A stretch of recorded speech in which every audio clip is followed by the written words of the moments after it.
Movie के शुरुआत में हमें दिखाया जाता है कि जहाँ सभी देवता जश्न मना रहे थे, तभी अचानक से एक देवता आता है जो अपने पैरों में कुछ नहीं पहनता था। उसे देखकर बाकी देवताओं को बिल्कुल भी अच्छा नहीं लगा, क्योंकि उन्हें लग रहा था ये जश्न के माहौल को खराब कर देगा। लेकिन स्वर्ग की रानी ने उस देवता का अच्छे से स्वागत किया और उस देवता का नाम ली था। तभी वहाँ पर सभी देवता आ जाते हैं और रानी उनका भव्य वेलकम करती है। तभी वहाँ पर एक राक्षस ने हमला करके रंग में भंग डाल दिया। रानी की तरफ आता राक्षस को देख सभी देवता रानी की रक्षा करने लगे। धीरे धीरे सभी देवताओं की शक्तियां राक्षस के आगे फीकी पड़ने लगी। राक्षस रानी को ये दिखाने आया था वो सभी देवताओं से सबसे शक्तिशाली है, इसलिए उसका भी स्वर्ग में रहने का पूरा हक बनता है। पर अचानक ली नाम के देवता ने उस राक्षस पर अपने हथियार से हमला कर दिया, जिससे वो राक्षस वहीं ढेर हो गया। ये देखकर रानी ने खुलासा किया कि ये हमला उसी का प्लान था। वो ये देखना चाहती थी कि सभी देवताओं में सबसे शक्तिशाली देवता कौन है। फिर रानी ने ली की तारीफ की, क्योंकि वो राक्षस से हमला होने पर बिल्कुल भी घबराया नहीं, बल्कि आखिर तक लड़कर राक्षस को हरा दिया। रानी ने खुश होकर उसे एक तोहफा दिया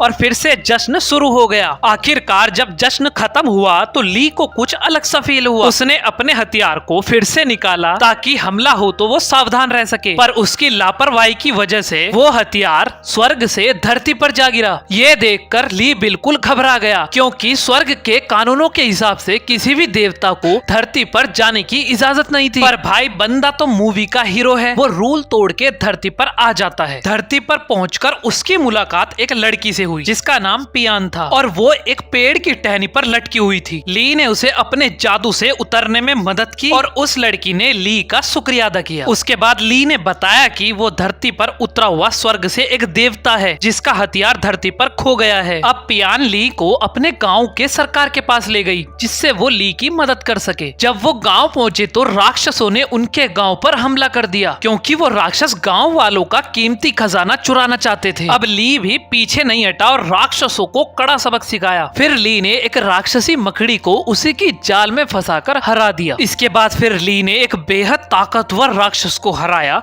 जो गाँव में बदबू फैला रहा था। उसके बाद फिर गाँव वालों ने ली की बेहद तारीफ की और उसका गाँव में स्वागत किया, और गाँव वालों ने ली के लिए रात को एक पार्टी भी रखी। आखिरकार ली ने सरदार से उसके खजाने के बारे में पूछा तो उसने बताया कुछ महीने पहले आसमान से एक रोशनी आकर जमीन पर गिरी थी। इसके बाद से ही गांव में एक शांति फैल गई थी, जिसके कारण गांव वालों ने उस खजाने की रक्षा करी। उसने बताया ये खजाना एक पहाड़ की चोटी में गुफा के अंदर सेफ मौजूद है, जिसके चारों तरफ जगह जगह पर तरह तरह के जाल बिछा रखे हैं, जिससे राक्षस चुरा न सके। जिसके बाद ली को यकीन हो गया ये मेरे ही हथियार की बात कर रहे हैं। ली ने सरदार से कहा ये खजाना उसका हथियार है जो मैं धरती पर लेने आया हूँ। ये सुनकर सब हक्के बक्के रह गए। इसके बाद सरदार ने कहा अगर तुम्हारी चीज है तो तुम्हें वापस मिल जाएगी। दरअसल सरदार की कोई नियत नहीं थी उस खजाने को लौटाने की, बल्कि उसने तो ली को पकड़कर जंजीरों से बांध दिया। ली ने बचने की कोशिश भी की, पर उसे एक खास तरह की शराब पिलाई गई थी जिसमें उसकी शक्तियां काम नहीं कर रही थी। इसके बाद ली को पकड़कर गांव वालों ने उसके ऊपर बिजली गिराने के लिए पूजा की, पर अचानक से आसमान से आग गिरी जिसमें सब लोगों के घर जल गए। तभी पियान ली के पास आई और कहा कि अगर वो गांव वालों की राक्षसों से रक्षा करेगा तो वो खजाना ढूंढने में उसकी मदद कर सकती है। ली तुरंत मान गया और पियान ने उसकी जंजीरें खोल दी। उसके बाद वो दोनों पहाड़ी की ओर चले जहाँ खजाना छुपा रखा था। तभी गाँव वाले उसके पीछे दौड़े, पर जब उन्होंने ली को पहाड़ के रास्ते पर देखा तो वो खुश हो गए, क्योंकि वहाँ के जाल से कोई भी आज तक जिंदा नहीं लौट पाया। जब ली पहाड़ पर पहुंचा तो उसने अपनी शक्तियों से जाल का पता लगाया, पर अचानक से उसका पैर दलदल में फंसने लगा। जिसके बाद पियान ने ली की मदद करी। वह चलते चलते थक गए थे, इसलिए नदी के किनारे वह आराम करने लगे। पियान ने उससे पूछा आखिर वो जूते क्यों नहीं पहनता। तब ली ने बताया वो पिछले जन्म में एक इंसान था और उसके पैर काफी बड़े थे, जिस वजह से लोग उसके साथ बुरा बर्ताव करते थे। एक चाव नाम की लड़की उसके पास आई और वो दोनों दोस्त बन गए। एक दिन चाव ली के साथ खेल रही थी कि अचानक वह बीमार पड़ गई। इन सब का इल्जाम उसने ली पर लगाया और चाव को उससे दूर कर दिया। कुछ दिन बाद ली चाव के लिए खिलौना बना रहा था, तभी उसे अचानक महसूस हुआ कि गांव में भूकंप आने वाला है। वह तुरंत चाव के घर गया और उसे उठाकर भागने लगा। तभी अचानक गांव वालों ने उसे घेर लिया,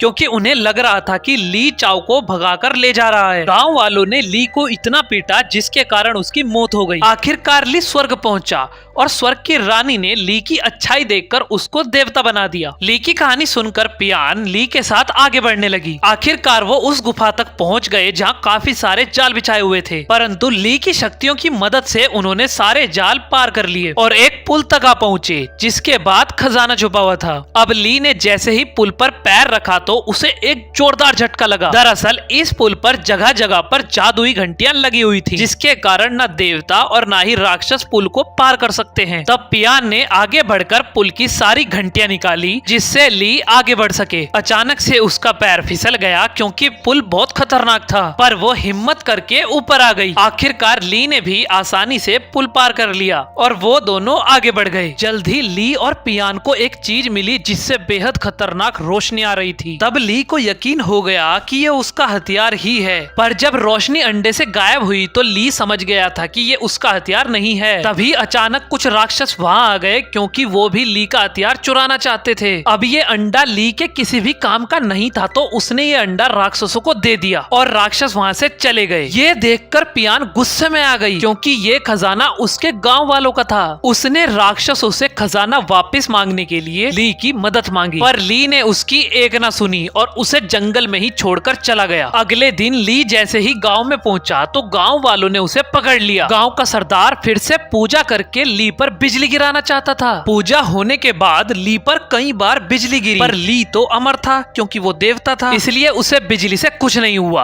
और उन सबको यकीन हो गया कि ली तो एक देवता है और सभी गांव वाले उसके सामने झुक गए। फिर उनमें से एक बूढ़ी औरत ने कहा कि ये कैसा देवता है जो अपने हथियार के लिए हमें राक्षसों के हाथों मरने छोड़ गया। ये सुनकर ली को फिर पियान का ख्याल आया जो जंगल में राक्षसों के हाथों अकेले ही लड़ रही थी। दूसरी तरफ सभी राक्षस सुनहरे अंडे को देखकर हैरान थे। आखिरकार उन्होंने मुर्गी राक्षस को अंडे पर बैठने का हुक्म दिया ताकि अंडे के अंदर जो भी है उसे बाहर निकाला जा सके। उसी वक्त पियान राक्षसों का भेष बनाकर राक्षसों की गुफा में चली गई। फिर उसने बड़ी चालाकी से राक्षसों को बुद्धू बनाकर उनसे अंडा ले लिया, पर जैसे ही पियान वहां से अंडा लेकर भागने लगी तो राक्षसों को पता चल गया और सभी राक्षसों ने पियान को घेर लिया। उनमें से जैसे ही एक राक्षस ने पियान को मारने के लिए तलवार निकाली तभी ऐन मौके पर ली ने वहां पहुंचकर पियान की जान बचा ली। फिर ली ने सभी राक्षसों की जमकर धुलाई की और लास्ट में खजाना लेकर बाहर आ गए। उन्हें देखकर सभी गांव वाले बेहद खुश हुए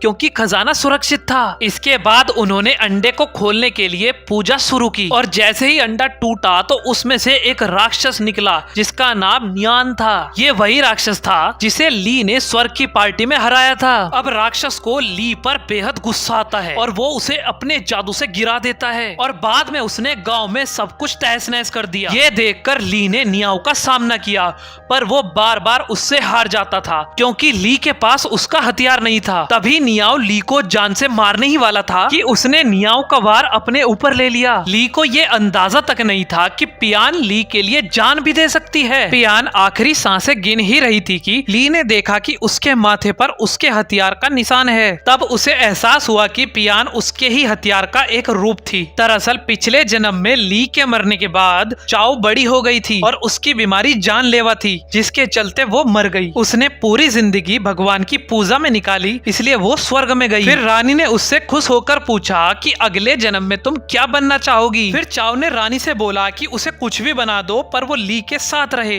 पर रानी ने ली को पहले ही देवता बना दिया था, इसलिए रानी ने चाओ को ली का सबसे खतरनाक हथियार बना दिया। आखिरकार पियान मरने के बाद ली का दोबारा से हथियार बन गई क्योंकि वो हथियार से नियाओ को ली हरा सके। आखिरकार इन दोनों में भयंकर युद्ध शुरू हो गया और बाद में ली नियाओ को हरा देता है। जल्द ही स्वर्ग की रानी सभी देवताओं के साथ वहां आ गई और अब वो ली को सजा देने वाली थी क्योंकि ली ने स्वर्ग के रूल को तोड़ा था। ली सजा के लिए तैयार हो गया, पर तभी सभी गांव वालों ने देवताओं से माफी मांगी क्योंकि ली ने गांव वालों को राक्षसों से मुक्ति दिलाई थी। उनकी मिन्नतें सुनकर आखिर रानी मान गई और ली को माफ कर दिया। आखिरकार ली ने कुछ समय और उसी गांव में रहने का फैसला किया ताकि कोई भी राक्षस इन पर हमला न कर सके।